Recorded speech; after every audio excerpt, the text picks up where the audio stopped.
Good morning dear student. अगर दे रखा हो एरिया ऑफ ट्रायंगल निकालने के लिए और दे रखा हो बेस आपका 7 सेंटीमीटर, हाइट दे रखा हो 10 सेंटीमीटर, तो आप कैसे निकालेंगे?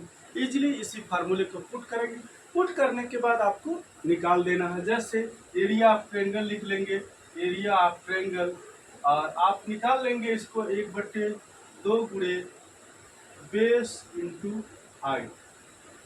बेस इंटू हाइट को निकाल लेंगे 1/2 पूरे बेस, यानी बेस आपका हो गया 7, हाइट आपका हो गया 10, 5 2 पचे 10 हो गया आपका 7 पचे 35 सेंटीमीटर स्क्वायर। एरिया आपका 35 सेंटीमीटर स्क्वायर है। सेंटीमीटर स्क्वायर लिखना ना भूलिए, ये आपके बहुविकल्पी क्वेश्चन में आता है। वहाँ पर सेंटीमीटर लिखा रहेगा, सेंटीमीटर स्क्वायर लिखा रहेगा, सेंटीमीटर क्यूब लिखा रहेगा, जहाँ पर बहुत सारे लोग गलती करते हैं। इसको ध्यान दीजिए। थैंक यू, धन्यवाद।